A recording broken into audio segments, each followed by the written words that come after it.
How you doing? I'm doing great. Thank you for taking the time to do this interview. No worries. We're just cruising down the road right now, headed to Detroit, and I'm going to do my best to do this interview live from the van. Awesome. Well, you're coming in clear as a bell, so that it should work out just great. Cool. Well, awesome. Well, of course, we're here to talk about the brand new album from Darkest Hour, Godless Prophets, and the Migrant Flora. Now, how did this all come together with the new album?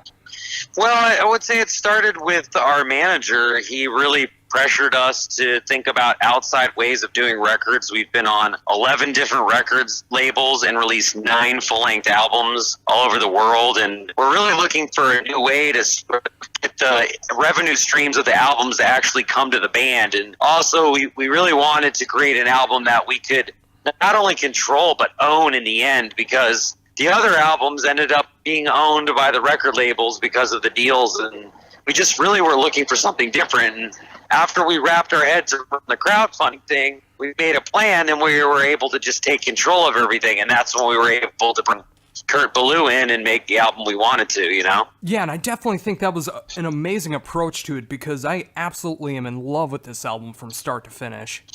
Awesome, man. Well, it's the 5 dudes that are asleep right now, 4, and me are very happy to hear that. Oh, absolutely. I mean, I've been a fan of you guys since 2005. Got to see you guys a couple times when you've hit Minnesota, and it's great to see in 2017 that the spirit of Darkest Hour hasn't lost anything. It's still just as strong as ever.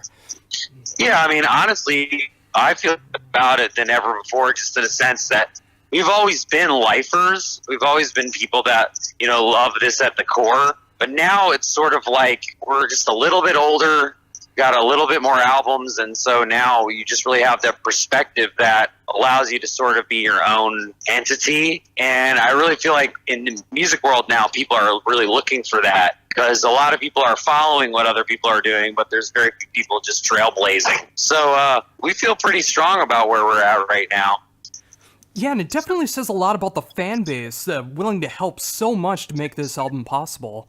Well, I think an interesting thing is our fan base has always been evolving and changing. I mean, we used to have only hardcore fans, and then we got hardcore metal fans, and for a while we only had metal fans. And so every time there's a new kid at a show who's like, oh, this is my first Darkest Hour show, or I really got into you on this new album.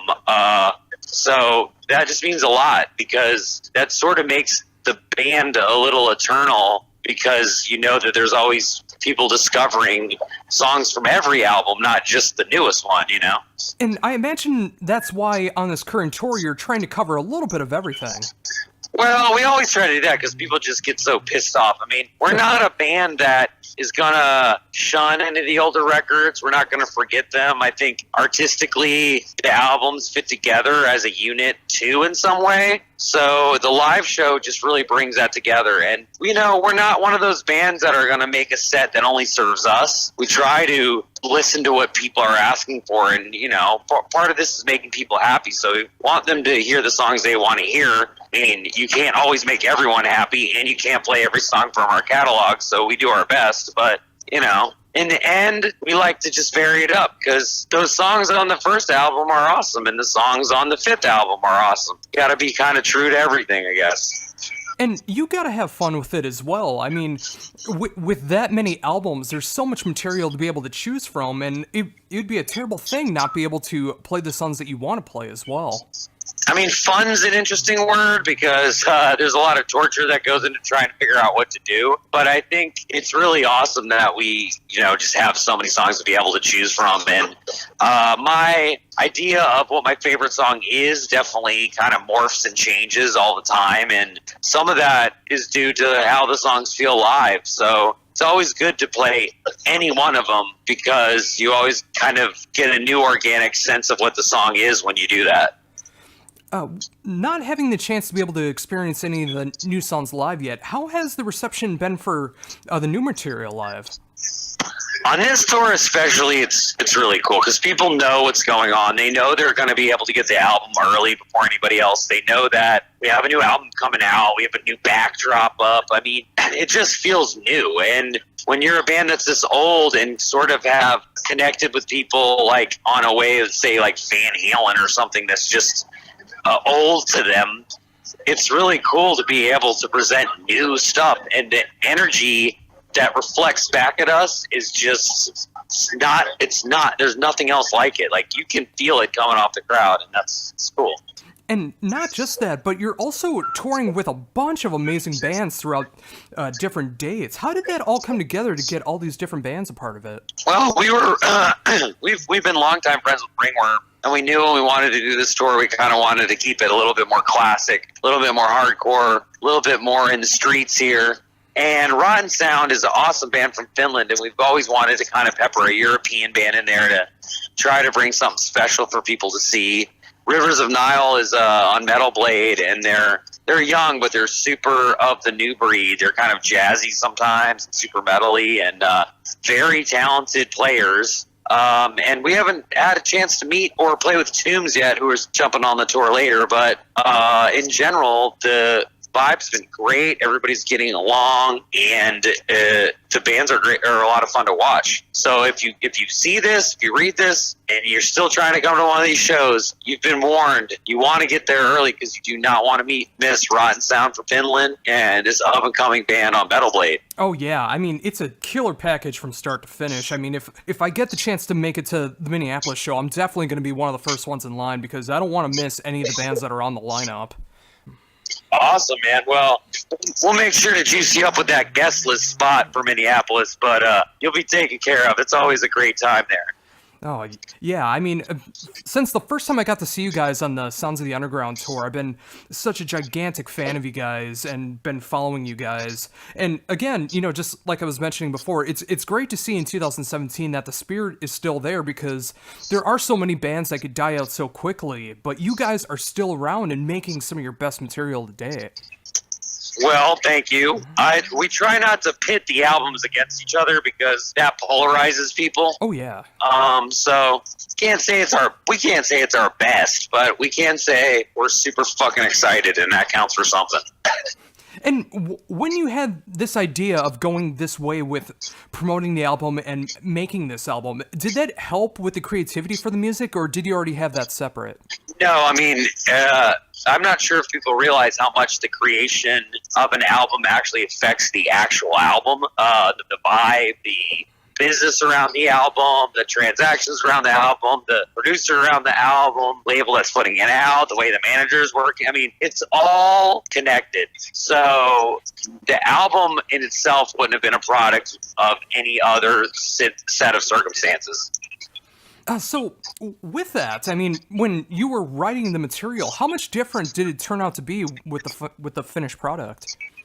That's interesting. We have a bunch of demos that are pretty close. I mean, a lot of what changed was more sonically, but there's things here or there that you go back, you listen to the band demos, and you're like, oh, we changed that part, we added that part, or we did something different. I would say it changed enough because you never want to do the same thing that you did, but you don't want to necessarily second guess your first impulse. So it was a good combination of both. Yeah, that's definitely the right approach to have with it because when you're showing the rest of the band, you never know how the material is going to change. And with that, sometimes the material that you had before also is the best way to go about it. So it's good to have a nice mix. Oh, yeah, definitely. I mean, just kind of good to have a couple voices in there making a rock gumbo. Yeah, definitely. And again, it made for a very solid product. And I imagine that live, especially once people get more familiar with the album and hopefully with upcoming touring, more of those songs will get to be experienced live because I imagine that they'll be amazing. Yeah, I mean, we always have grandiose ideas of wanting to play one entire album live all the way through. I mean, we did it with Undoing Ruin. We recorded it. We put out a DVD. I'd love to do that with this album. It's just going to take a little time to see what marinates and what kind of resonates with people. And with that, if the opportunity ever arises to be able to do a live DVD of the full album, was there any particular songs that were a struggle to be able to create, or were they about equal? I mean, well, some of them came together a lot faster and changed a lot less, and some developed a lot more over time.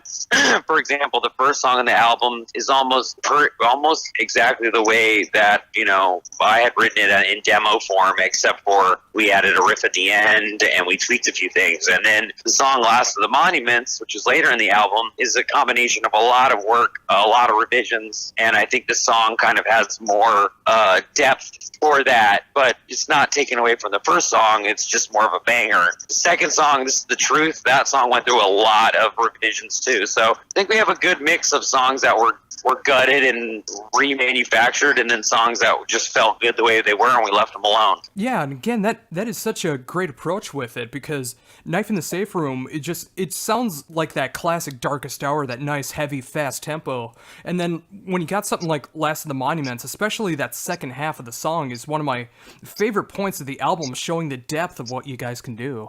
Well, thanks. You know, we really tried to make sure we had we kept some proggy elements on the album, because I think it's part of who we are with that, you know, but we also were really intending to make things a little straightforward and slam home. So those things are usually always at odds with each other, but I think that song's a good example of a happy medium. Oh, without question. Is there any other plans that are coming up with the band after this current tour? Well, we're doing a European tour with Parkway Drive and Stick to Your Guns. That is going to go all over Europe, Greece, Spain, a bunch of awesome places. And we have some things in the works for later this year, but unfortunately they can't be announced until the time's right, because apparently you people on the internet just forget about shit if we tell you too early. So right now, it's really hard for people to think about anything past May. So that's where we're booked up to now. Completely understandable. And yeah, I wasn't like a fishing for anything, or I was just happy to see that you guys are being able to keep up a good work schedule with the album, because it definitely deserves that kind of promotion. Well, thank you. And I also think Monica at Speakeasy and everybody at Southern Lord are doing a great job of, you know, presenting the band as something to really be worth checking out, and not as a juvenile sort of endeavor. And I mean, we are appreciative of that, and I think that's kind of a good part of this whole thing too. And since you mentioned Southern Lord, and you have been a part of a lot of different labels, how is the relationship with Southern Lord for this album? Greg, the owner, put out our first full-length record, Mark of the Judas, on vinyl years ago. He's been a constant support of the band, regardless of the fact that we split ways. You know, we kind of wanted to go in a more, I guess, mainstream approach by signing to Victory, and he sort of dabbled with a little bit more of this like stoner doom, dark kind of world he was in. And recently we reconnected via Kurt Ballou when we were making the album, and Greg and I, you know, personally, that have a lot in common. You know, he started out as a hardcore kid, straight edge kid, touring in punk bands the same way I did, and sort of found metal and found his own scene and kind of became the man he is today. And now we have a lot of the same similar metal interests, and so I really enjoy working with him in a way that I haven't enjoyed working with any other label, in a sense, because I really feel like he's on the team. He is willing to put out fires when they need to be, and he's always very calm and rational, and I do think he has the band's best intentions in mind. And here we are making albums and putting out music in 2017, an age where people either hate labels or being ripped off by labels or have written them off, and I want to be that one voice that says, hey, you know, when good people do business together, business models can work. It's more about being fair, and I think that's what Greg brings to the table more than anything. He's a fair person who cares about his artists. And that makes me so happy to hear, because you do hear those horror stories all the time about the different labels or the different PR or tour managers or whatever the case is. And I'm glad to see that everything is working in your guys' favor now with some amazing PR, getting to work with Kurt Ballou to make an amazingly produced album, being on such a great label as Southern Lord. I'm so happy to see everything that's going on. And thanks, man. We were sitting around the other day, and John was like, "Yeah, it just came together magically. This is awesome." And I was like, "No, it didn't fucking come together magically. Like, we have been working at this for 20 years. So we're happy to be in the position that we're in, but it has been a struggle, and I think nothing worth achieving isn't. So that's where we're at." So is the creative spirit still there? I mean, like, once you get more into the promotion process for this album, do you have any ideas for what would be coming next for the band? Yeah, I mean, we always are creating. We always have songs and demos. We always are kind of riffing. I mean, everybody gets a little shell-shocked after an album. They want to sort of just kind of learn Van Halen songs or do their little rap side project or other bullshit, just sort of like, I don't know, cleanse their souls. And then when it's time to really get back in and shuffle down, we'll start to create again. I think that when we get back into doing that, there will be a heavy shadow of whatever's going to happen with this album.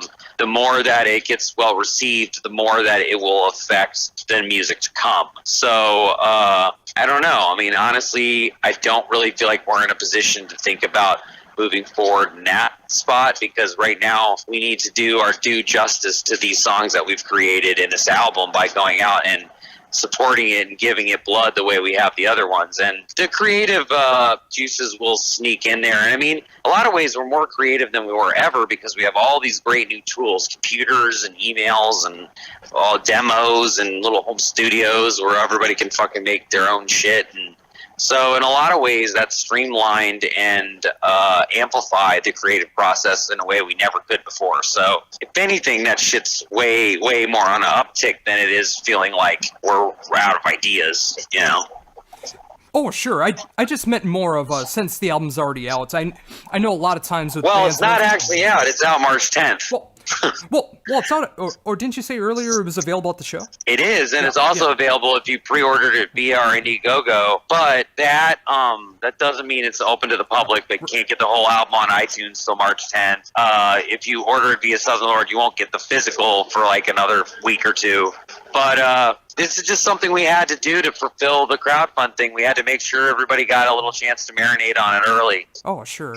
And what I meant to say earlier was, since the album is now completed, I know sometimes bands are already thinking about the next album since they heard the album that's about to come out or is out so much that they just want to focus on what's It's funny. next. What we are thinking about is there's like one or two songs that we recorded, but we didn't finish there. And they were just sort of like, we made the album we needed to. Fuck it, there's enough songs. But now, when you see people's reaction to this stuff, they're like, oh, well, maybe people are going to want to see value in hearing these extra two songs that we didn't finish. So, I guess only time will tell, but I got a playlist on my computer a mile long of ideas that haven't been used yet. And some of the ideas on this album are from a while ago. I mean, it's how it always is. So you just never know which one of these ones is going to become the next Dark Sour hit. Oh, that is very true. So you mentioned earlier that once an album cycle is done, you like to cleanse yourself and then come back with the creative juices. How do you do that? I like to learn. Like, after a while, I just can't even look at the guitar anymore. I don't want to go through it. I just don't want to make something and then have to debate with everybody about it. So what I like to do is learn other people's music. Go learn a whole bunch of Megadeth songs. Go learn a bunch of Slayer songs. Like, just get away from the mental process that is like creating when you pick up a guitar. And then what happens is after you play a bunch of new riffs you've never played, you find a bunch of finger combinations you never tried, and then all of a sudden a new riff comes up and then you're inspired to jump back into the process. But kind of doing that always makes me feel a little bit more like a kid again, because I just really like playing, I think, and sometimes when you're creating it can get emotional, it can bog you down, and playing is almost always fun. And with that, what was the last song that helped you create a new riff that you learned yourself? Well, okay, I did this Megadeth cover band for this joke benefit cover night, right? And the idea was we were called All the Daves I Know, and it was a Kids in the Hall Megadeth mashup where we dressed up like the Kids in the Hall. We played the Kids in the Hall theme song like in Megadeth form, and then we played a couple Megadeth songs. And was a big deal to everybody to learn Holy Wars, and I was like, God damn, it's a fucking hard song, you know, for everybody to pull together. It's like a long song. But I'm happy to say we did learn it. We spent a long time studying it online and pulled it together, and the video was awesome. And I was really excited to learn a bunch of those Marty Friedman solos because they'd always meant so much to me when I was a kid, and now I could actually play some of them. But I didn't even realize that what had happened was that Dave Mustaine solos were just a little bit more my style. And so when we went to make the new album, the first solo off the first song is definitely like got this run thing that is totally reminiscent homage to the last solo in Holy Wars, and few people have picked up on it for sure. And it's like, you know, every time you write a guitar solo, it's usually a hodgepodge of different licks you picked up from different players, so this is just in no way different than that. But had I not done that cover band, I wouldn't have learned that solo, and I wouldn't have taken those hand positions and that phrasing and stuff into that song. And so that happens all the time. Yeah, and I think that's an amazing way to stay creative, because you never know what song, what style, what riff is going to inspire you to create your next best riff. Yeah, I mean, you really don't. You just have to play music you love, and it'll flow.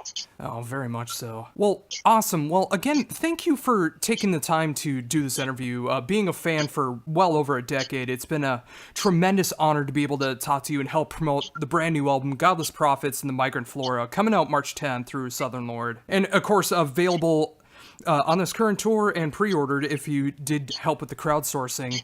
Again, thank you for taking the time to do this. And before we're done, is there anything else you'd like to mention that I haven't brought up yet? Just thank you to anyone that has pre-ordered the album, either physically or via the Indiegogo.